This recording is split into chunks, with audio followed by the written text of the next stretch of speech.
Oi pessoal, tudo bem com vocês? Voltei e hoje nós iremos falar sobre ela, a malária. A malária é uma doença bastante recorrente no Brasil e em todo o mundo, com vários casos registrados, sendo ela uma doença febril não contagiosa. E para que ela ocorra, nós precisamos basicamente da interação de três elementos principais, sendo eles o protista, que seria o plasmódio, e nós temos 5 espécies, do plasmódio que são capazes de causar doenças no ser humano. Nós temos o hospedeiro ser humano e o vetor, que seria a fêmea do mosquito do gênero Anopheles. Aqui nós temos uma imagem do mosquito Anopheles. Bom, vamos falar um pouquinho sobre o agente etiológico. O agente etiológico, como eu já falei para vocês, vai ser o protozoário do gênero Plasmodium, sendo que existem mais de 100 espécies conhecidas desse protozoário, só que apenas 5 delas são capazes de causar doenças no ser humano. Aqui do lado nós temos uma imagem, se eu não me engano, do gametócito do Plasmodium falciparum, que é justamente uma das 5 espécies capazes de causar doença no ser humano. E ela foi retirada do site da Universidade Federal de Alfenas. Pois bem, então agora vamos falar certinho as 5 espécies que são capazes de causar doença no ser humano. A primeira delas é o Plasmodium falciparum, que é o agente etiológico dos casos mais graves, da doença, e no Brasil representa cerca de 20% dos casos. Depois nós temos o Plasmodium vivax, é a espécie mais comum de malária no Brasil. Ele representa mais de 80% dos casos e ele é bastante associado à malária terciã benigna. E nós temos depois o Plasmodium malariae, que ele vai causar os casos mais leves da doença, quero dizer. Os mais graves são associados ao Plasmodium falciparum, então os mais leves são associados ao Plasmodium malariae. E nós temos poucos casos, do Plasmodium malariae registrados aqui no Brasil. E ele é bastante associado à malária quartã. Então, estes daqui são essas 3 espécies que eu acabei de mencionar, são os que nós temos maior registro e maior incidência aqui no Brasil. Então, portanto, serão eles que nós estudaremos com maior ênfase. Por último, nós temos o Plasmodium ovale e o Plasmodium knowlesi. Eu peço desculpas, não sei se a pronúncia está correta, mas esses últimos 2 nós não estudaremos com tanta ênfase, pois o Plasmodium ovale, ele é bem raro, mas a gente tem sim alguns casos registrados no Brasil, mas todos os casos registrados eles são importados do continente africano, ou seja, a contaminação ocorreu lá no continente africano, pois é neste local que o Plasmodium ovale tem maior incidência. E esse Plasmodium knowlesi, a gente também não vai estudar ele com muita ênfase, porque ele não tem registro no Brasil, ele vai ter maior incidência na região da Malásia e do Sudeste Asiático. O modo de transmissão, ele vai ocorrer principalmente pela picada da fêmea do mosquito do gênero Anopheles, sendo que elas precisam estar infectadas, pelo protozoário para elas serem capazes de contaminar o ser humano, por exemplo. E aqui nós temos uma imagem justamente da fêmea do mosquito Anopheles, que também foi retirada do site da Universidade Federal de Alfenas. E nós temos outras formas, de transmissão, de contaminação, que são mais raras do que pela picada, do que a transmissão pela picada, que realmente a transmissão pela picada é a forma mais comum de contágio que tem. Sendo essas outras formas a transfusão de sangue ou contato com hemoderivados contaminados, o uso compartilhado de materiais perfluorocortantes ou a transmissão congênita, que é aquela que ocorre de mãe para filho. Agora vamos falar um pouquinho sobre o ciclo de vida desse parasito. Para nós entendermos esse ciclo, é importante a gente saber que esse protozoário, no caso o Plasmodium, ele possui o hospedeiro definitivo, sendo que o hospedeiro definitivo é aquele organismo no qual o Plasmodium sofre reprodução sexuada. Então aqui no caso da malária, no caso do protozoário, o Plasmodium, a reprodução sexuada ocorre justamente no mosquito Anopheles. E daí nós temos também o hospedeiro intermediário, que seria o organismo no qual o Plasmodium sofre reprodução assexuada. Aqui no caso, seria o ser humano. Além disso, nós precisamos saber que esse ciclo ele é marcado por 3 fases. uma fase exoeritrocítica, uma fase eritrocítica e uma fase que ocorre justamente no mosquito Anopheles. Bom, então vamos começar. Primeiro, o vetor, que no caso seria a fêmea do mosquito Anopheles infectada, ela vai inocular os esporozoítos no hospedeiro. Os esporozoítos são a forma infectante do parasito, ou seja, a forma infectante do plasmodium. Então, assim, vai ocorrer a picada, né? O mosquito vai fazer o repasso sanguíneo e daí com isso vai haver a inoculação dos esporozoítos, porque esses esporozoítos eles ficam alojados nas glândulas salivares do mosquito Anopheles. Beleza, houve a picada, esses esporozoítos vão ter acesso à corrente sanguínea do indivíduo e da corrente sanguínea eles vão viajar, vão ir até os hepatócitos, sendo que os hepatócitos são as células do fígado. Então com isso eles infectam os hepatócitos. Nos hepatócitos eles vão sofrer reprodução assexuada por esquizogonia. Afinal de contas, reprodução assexuada porque a gente está falando de uma fase do ciclo que ocorre no ser humano, num hospedeiro intermediário. Então, se nós estamos falando do hospedeiro intermediário, tem que ser necessariamente reprodução assexuada. Então, beleza. Então, aqui a gente vai ter reprodução por esquizogonia. Então, com isso, a gente vai ter a formação do esquizonte, que é uma célula multinucleada com tamanho aumentado, né? E com isso, esse esquizonte ele vai se romper e vai, com isso, gerar a liberação de merozoítos hepáticos. Até aqui, essa fase que eu acabei de descrever é a fase exoeritrocítica, porque ela vai ocorrer fora dos eritrócitos, mais especificamente nos hepatócitos. Com isso, né, uma vez que foram liberados os merozoítos hepáticos na corrente sanguínea, esses merozoítos hepáticos eles vão infectar os eritrócitos, como está representado aqui. Portanto, é aqui que tem início a fase eritrocítica, porque ela vai ocorrer dentro dos eritrócitos. Com isso, uma vez que os merozoítos hepáticos infectam os eritrócitos, eles se transformam em trofozoítos. Aqui, os trofozoítos podem percorrer dois caminhos. Os trofozoítos imaturos eles podem se transformar em gametócitos, ou então esses trofozoítos imaturos, dentro dos eritrócitos, né, eles podem se amadurecer, se transformando em trofozoítos maduros. Esses trofozoítos maduros vão então sofrer reprodução por esquizogonia, né, novamente, como ocorria ali nos hepatócitos. Aqui nós vamos ter de novo reprodução por esquizogonia, mas agora nos eritrócitos. Daí com isso a gente vai ter a formação do esquizonte sanguíneo. Esse esquizonte sanguíneo ele vai se romper e vai haver a liberação dos merozoítos sanguíneos que vão ser capazes, né, de infectar outras células. Ou vamos supor que esse trofozoíto imaturo ele percorreu outro caminho e ele se transformou em gametócitos. Então ele se transforma em gametócitos e esses gametócitos eles circulam na corrente sanguínea, sendo que nós temos o gameta feminino e o gameta masculino, sendo que o gameta feminino é chamado de macrogametócito, né? Justamente, né, tem um tamanho ali aumentado, e o gameta masculino ele é denominado microgametócito, sendo que a morfologia desses gametócitos ele tem diferenças a depender da espécie do plasmódio, sendo que aqui do plasmódio falciparum ele tem uma forma mais de meia-lua, bastante associada à forma de uma banana, né? É feita muito essa analogia, como está aqui representada e como foi conforme a imagem que eu mostrei para vocês num dos slides anteriores que falava sobre agente geológico. E daí nós temos também as outras formas, né, as outras espécies do plasmódio, que seria o plasmódio vivax, ovário e malariae, que agora a forma do gametócito está mais relacionado a um formato ovalado ali, mais oval. Assim, daí o que acontece? O indivíduo, o ser humano, ele está infectado. Nós temos então a circulação na corrente sanguínea do ser humano desses gametócitos. Então, um mosquito, né, Anopheles, ele vai pegar e vai picar de novo o ser humano a fim de obter o sangue, né, porque eles são hematófagos, ou seja, se alimentam de sangue, né. E daí, ao ingerir o sangue do indivíduo contaminado, esse mosquito ele também se contamina. E daí, com isso, né, que a gente está falando da fêmea do mosquito sempre.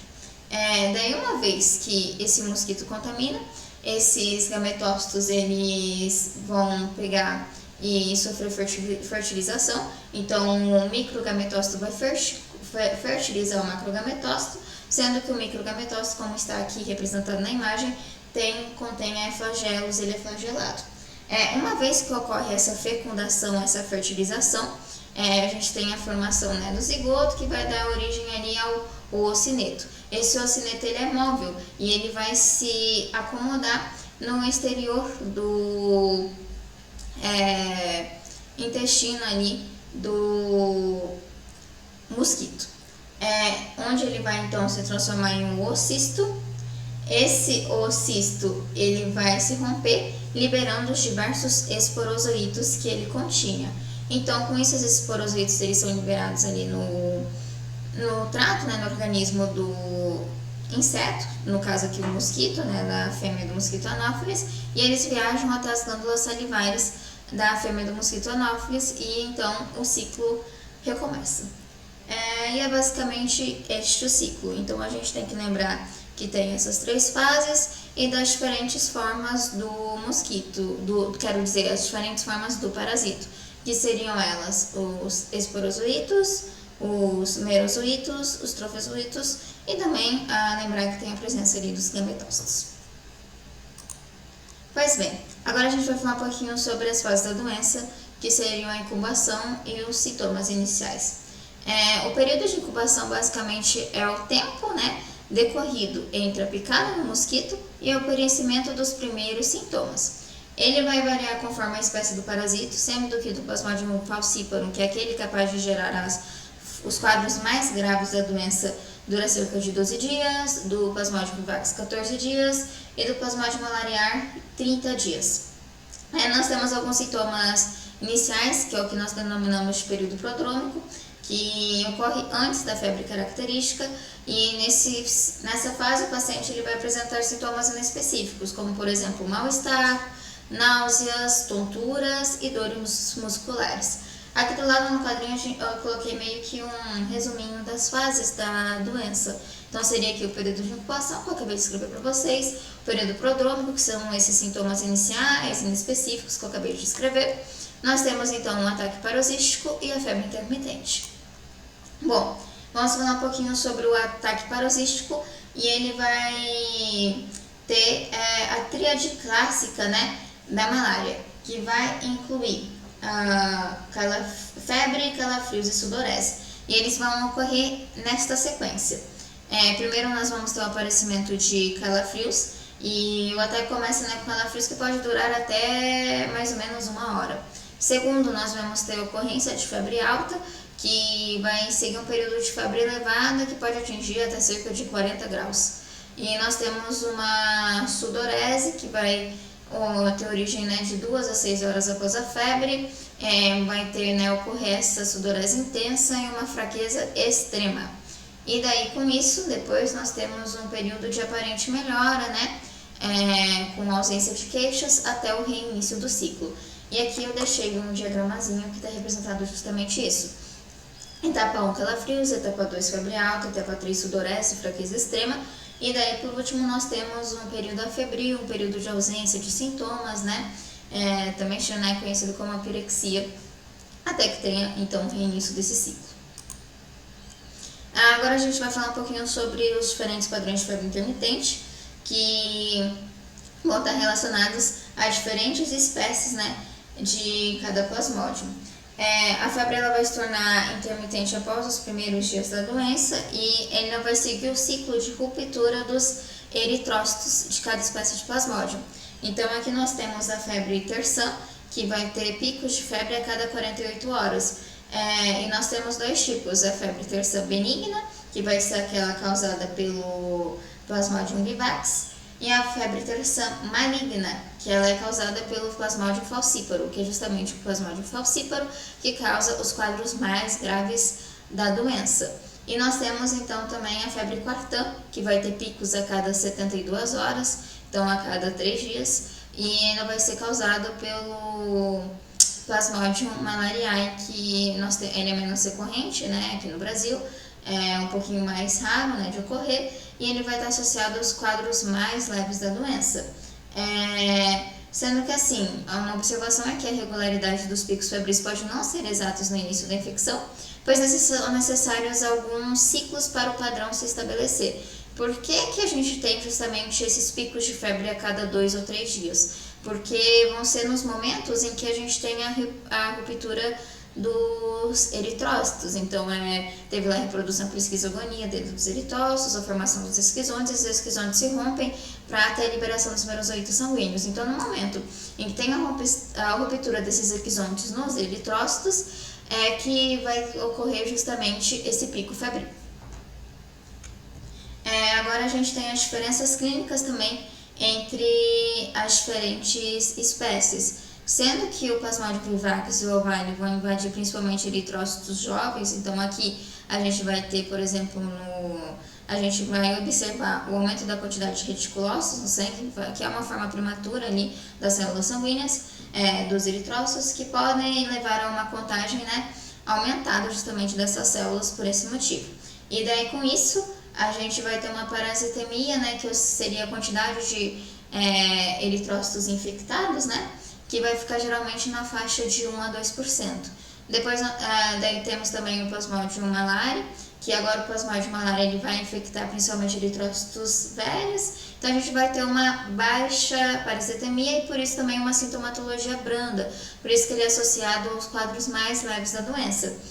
Ele pode provocar glomerulopatia, que é uma doença renal, associada a imunocomplexos meses após a infecção.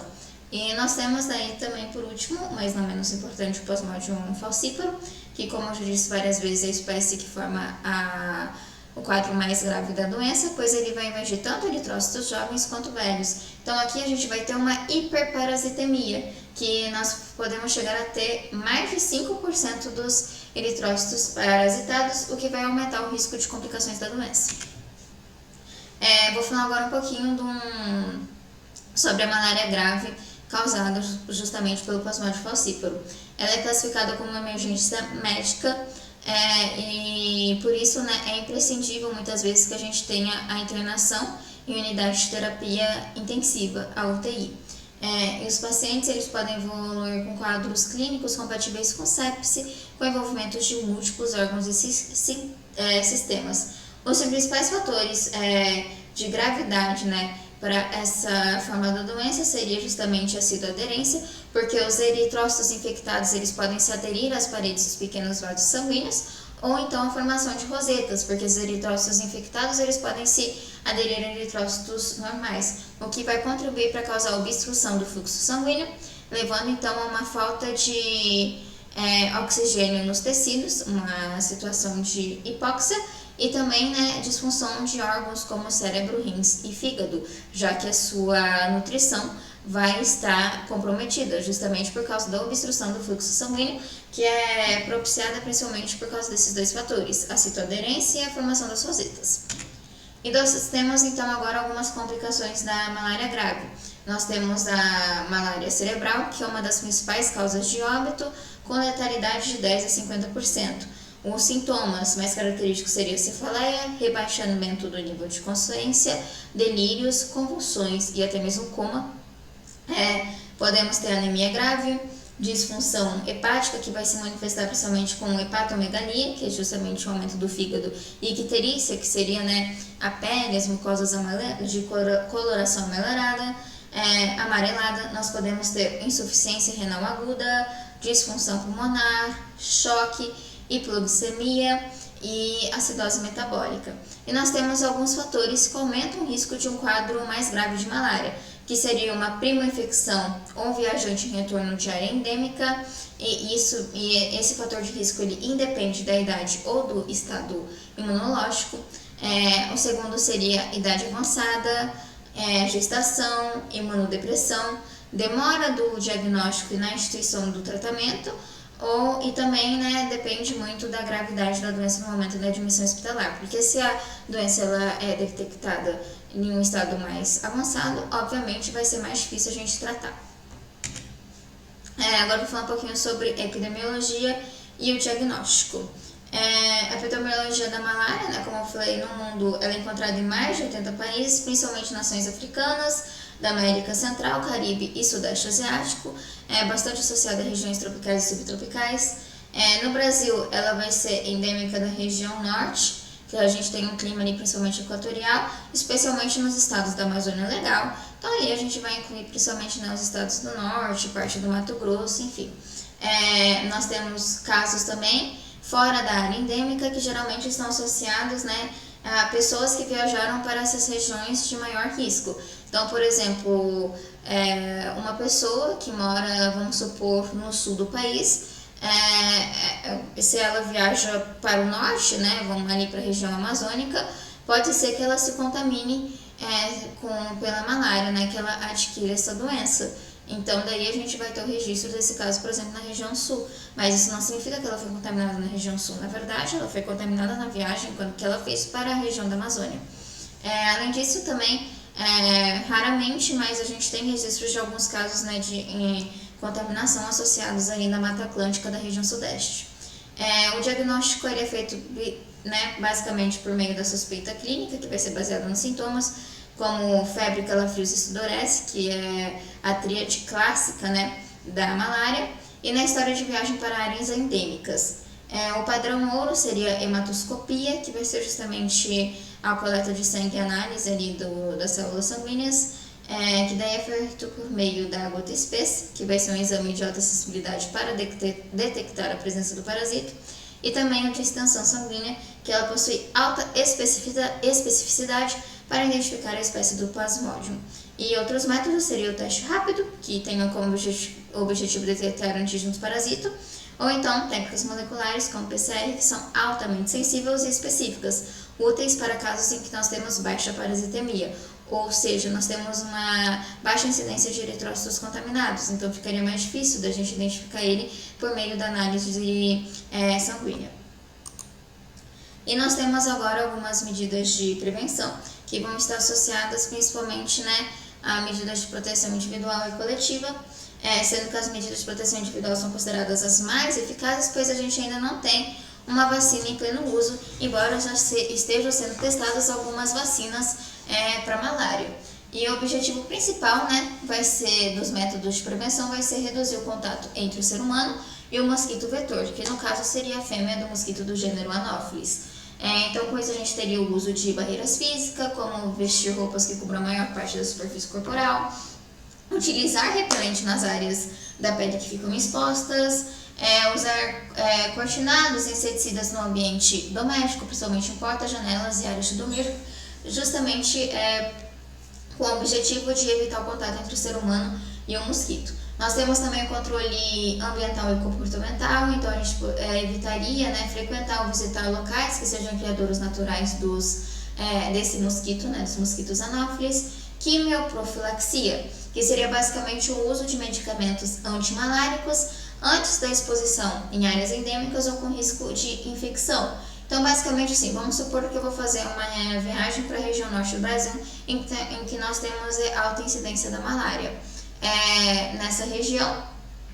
Então, como eu estou sabendo que vou fazer a viagem para essa região e aí, principalmente, por exemplo, se eu for num grupo de risco, né, que tem maior probabilidade de infecção por essa doença, eu começaria já a utilizar medicamentos antimaláricos antes de eu realizar essa viagem, porque se eu ocorrer de eu ser infectado, eu vou ter maior sucesso, né, na eliminação desse parasito. Só que essa quimioprofilaxia ainda é um assunto controverso, porque a gente tem diversos efeitos colaterais dos medicamentos e ainda, se a gente utilizar esse medicamento de forma inadequada, a gente tem a possibilidade de aumentar a resistência do parasito a esses medicamentos, então eles perderiam a eficácia com o decorrer do tempo. E no Brasil, a quimioprofilaxia é recomendada apenas em situações excepcionais, para viajantes que visitarão áreas de alto risco de transmissão por Plasmodium falciparum, que é justamente o responsável por gerar os casos mais graves da doença, que permanecerão na região por tempo maior que o período de incubação da doença e ainda por menos de 6 meses. Então, o período maior que o período de incubação, então no caso ali do Plasmodium falciparum seria maior que 12 dias, mas ainda que permaneceria por menos de 6 meses na região. E que estarão em locais onde o acesso a diagnóstico e tratamento de malária esteja mais de 24 horas de distância, justamente porque a infecção pelo Plasmodium falciparum, né, que gera os quadros mais graves da malária, ele tem capacidade de evoluir de forma rápida, justamente por isso a sua gravidade. Então, se a gente demora para ter acesso ao tratamento, é maior probabilidade de óbito. Gente, antes de finalizar, eu gostaria de trazer uma curiosidade aqui, que no continente africano, por exemplo, a gente tem muito registro de malária. Só que também, entre a população negra, principalmente, né, afrodescendente, a gente também tem a incidência do gene para anemia falciforme. E essa anemia falciforme, basicamente, é uma doença, né, genética, que nós temos como característica que os eritrócitos, né, essas células sanguíneas, as hemácias, elas adquirem formato de foice. E esse formato de foice, ele não é favorável para o desenvolvimento do parasito, a reprodução do parasito. Então, geralmente, pessoas que contêm esse gene, elas têm menor probabilidade, assim, por morrer por malária mesmo, de óbito por malária, porque ele não seria um ambiente propício para a reprodução e disseminação desse parasito. Então, embora a anemia falciforme seja uma doença que gera muitos efeitos colaterais, efeitos adversos e que também tenha uma mortalidade relativamente elevada, ele pode ser sim favorável para ter uma resistência maior, digamos, à malária. Sendo que essa doença da anemia falciforme, nós temos a expressão dela que você pode ter, então, os dois genes, né, os dois alelos que seriam capazes de desenvolver a doença falciforme. Nós poderíamos então ter apenas um alelo para a doença, que seria a forma mais favorável, porque a pessoa que tem apenas um alelo para o desenvolvimento da doença, ela vai ter parte dos eritrócitos em formato de foice e parte dos eritrócitos normal, né? Então, com isso, ela vai ser mais